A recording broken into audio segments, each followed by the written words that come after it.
Today, we got this 2015 Honda CBR300R that will not start, probably because it sat for almost 2 years without being run. We did some testing already to see where the problem might be coming from, and we've determined it's most likely to the fuel pump and injector area. You'll see in a minute if we start spraying starting fluid at the intake, we can get it to start right up. It doesn't stay on for very long, but at least we know the spark plug is working, and so is the ignition system. Let's pull off the fuel tank and see where that takes us. So before we pull off this fuel tank, we're gonna spray a little starting fluid in there, taking the seat off, and this is the intake port right here. And we can get this to crank over and run for just a minute. And we're gonna open the throttle when we start this so the starting fluid gets sucked in there. So that's how we figured out it's most likely a fuel issue. We've had this apart a little bit and we know we need to clean the injector and the fuel pump. So we're gonna go ahead and take this off and get right into it. So first thing we're gonna do is pull off this vacuum line like that. We're going to disconnect our electrical connectors, which is this white one right here. We're gonna slide the fuel filter off this peg to give us a little bit more room. Remove this other line on the bottom here and just pull that off. So the last thing we have to do to remove this whole fuel tank is undo this. And to get this clip off, what I'm gonna do is take these needle nose pliers and press out on both of those little tabs. And this whole fuel tank just comes right off. Next thing we wanna do is get to the injector so we can clean that out. Let me unplug this connector, and this is the injector right here. So to take that out, we're gonna remove these two blue screws, and that should just slide right out. To get to this first one, we're probably gonna have to unplug this connector, so I'm gonna do that now.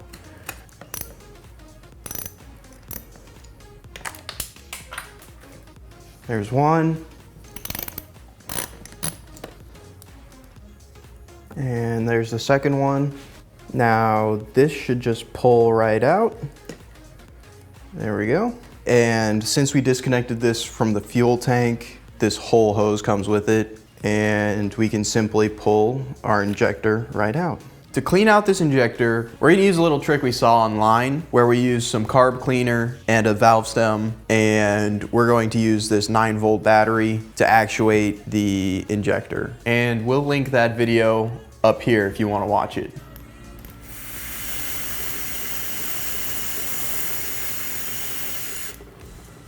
All right, so we know that's cleaned out. We're getting a good aeration of the fuel.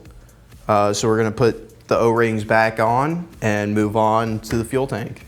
So it looks like we've got 6 10 mils all around the outside of this, and we're gonna go ahead and yank those off. And in theory, this should just come right out. And you're gonna wanna set this on something you don't really care about. There's a lot of rust in there, a lot of corrosion, so if that's what the inside of the fuel tank looks like, then the inside of our fuel pump probably looks similar. So we're gonna try and clean that out the best we can and go from there. We were taking a look inside the fuel tank and it's pretty nasty. I don't know if you'll be able to see this, but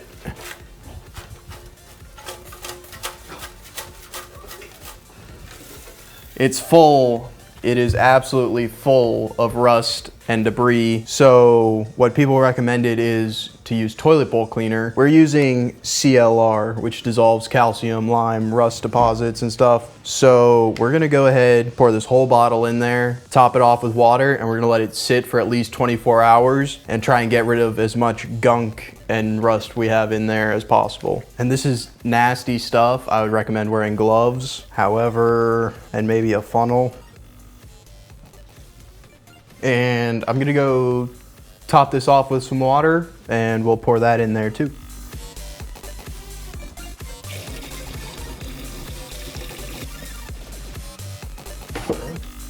One more. If you wanted this to happen a little bit faster, you could use more gallons of the CLR or toilet bowl cleaner, but we got some time to kill, so we don't mind letting it sit. And we want this as full as possible so it dissolves all the rust on the top part here, or I guess the bottom part, depending on your perspective. Perfect. And we're gonna set this somewhere out of the way in a well-ventilated area so it can work its magic. Oh my God, that's heavy. And now we're gonna move on to our fuel pump and sending unit assembly. To refresh this, we've got a new fuel filter. We tried cleaning this one out. This is a really cheap piece, so we're just gonna swap it out. And we also have a new fuel pump. And we're gonna show you why we got a new fuel pump. This one is dead. So let me show you how you can test that. So we know this has been just sitting in old fuel and rust and everything. So we wanted to double check and make sure our fuel pump was still working. So to do that, we have our battery here and we've got a couple pieces of wire, and it's as simple as going positive to the positive, negative to the negative. And we're just gonna touch it real fast. Isn't in fuel and we don't wanna burn up the pump. So we're just gonna touch it real fast. If we hear anything, that's probably a sign that it's okay. And otherwise, we may need a new pump. Negative there, positive. There you could just hear it clicking. It should, I guess, whine. Let me show you how we're gonna replace that. We're gonna flip over the pump assembly, and first thing you have to do is remove this metal ring. So we're gonna remove this hose clamp and this hose clamp that should be around these two nipples, and those will just slide right off. And then you should be able to work that whole thing off, and we're gonna set that to the side for right now. Next, we're going to take a flathead screwdriver, and there are 3 barbs where it connects this top housing to this bottom part that holds the pump. So we're just going to gently pry up on those, try and get those wiggled out, and then you should be able to gently wiggle. There we go. We can set this part to the side, and next we have to remove this small plastic piece, and it might be easier with a flathead screwdriver. Just be gentle. This plastic can be very brittle. Boop. There we go. We're gonna set that right there. Then this next piece should just slide right out. Set that to the side. And now we have access to our pump. And as you can see, this one's pretty gnarly. So now we have to flip it over and undo our electrical connectors. And this is pretty easy. All we have to do is pop out the red and the black, and then this plastic piece will come with it. And now we can slide out this plastic piece, and that's out of the way. Now at the bottom of this assembly, where the pump connects to the plastic housing, it's like a nipple with an O-ring. So if you twist and pull, it should just pop right out. And that's our old pump. We're going to be replacing this pump with this pump. We got this for $50 off Amazon, which is way cheaper than buying the whole assembly here and putting that all together. So we're gonna go ahead, and if you can see in there, our O-ring is still inside, so we don't have to worry about that. And we're going to slide that right in there, and then press it all the way down, wiggle it back and forth a little bit until that seats all the way. So the next thing we want to do is take our positive and negative terminals, insert them into the plastic part here, making sure the tips are just sticking out of the plastic, and we're going to push that gently down onto our terminals. And those are firmly seated. We're going to make sure our pump is still seated all the way. Perfect. And now we flip it back over. So we're going to put this piece on first. And that lines up with those 2 parts sticking out there, as does this other plastic piece. So we'll slide those on, press them down.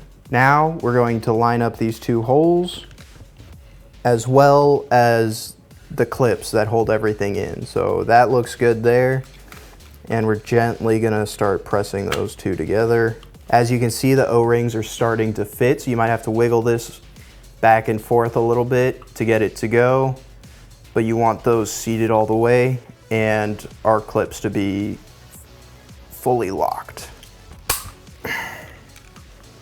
All right, Now the last thing we have to do while we've got that metal collar off is we're going to reconnect our 4 electrical connectors to these pins, and it goes, the 2 that are coming out the side here that connect to the pump are first, and it goes black, red, and then we grab our other 2 wires that connect to the float, and it goes really simple, black and red, leaving that last pin. Now that we've got the pump transferred over and all the electrical connectors back together, we're gonna set that to the side and focus on our fuel filter and these lines here. First thing we wanna do is remember the orientation of this, and we're gonna go ahead and remove the hose clamps and pull off these 2 hoses.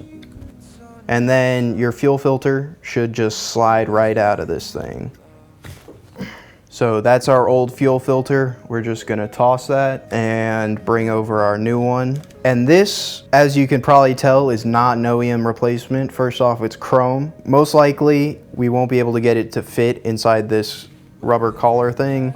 So we're just gonna remove that. If you bought an OEM replacement, you could leave this on there, but we don't need it. If you look at our new fuel pump, it has in on one side and is blank on the other. The side, you could probably guess, with in on it is the side you want connected to the fuel pump. Sometimes fuel pumps will mark them with arrows that the direction of the flow goes. So you just wanna make sure that's the same on whatever fuel filter you're using. Ours is gonna be oriented like this, and it's as simple as sliding on the hose on both sides, reconnecting the clamps, and now we get to put it all together. So we're gonna take our fuel sending unit and fuel pump and figure out, yes, how it goes. And we're going to reconnect the other 2 lines here, and those slide over those 2 nipples. And we just need to reattach the hose clamps. And our fuel pump sending unit assembly is all put back together. So we've got our fuel tank filled up over here out of the way. We're gonna let it sit at least 24 hours and we'll come check it out tomorrow. If it looks good, we're gonna put the pump back in and put it all back together. We let our fuel tank sit for at least 2 days in the CLR and water solution, and it looks way better. You can get in there with the camera. So that solution cleaned up all that rust. There's still a little bit in there, but it's way, way better than before. So we're gonna go ahead and reinstall our fuel pump and fuel filter assembly. This whole assembly slides in starting with the little float thing and gets slotted right onto those 6 studs. We're just gonna run some mid-grade in there, and we'll see if I can do this without making a terrible, terrible mess. So we should be able on. Sounded like we heard the fuel pump going, that's good.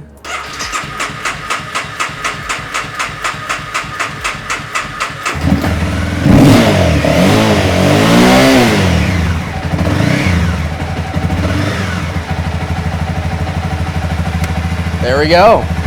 Looks like she'll drive. If you thought this video was helpful and it saved you a couple bucks, like the video. If you want to subscribe for more, and we'll catch you on the next one.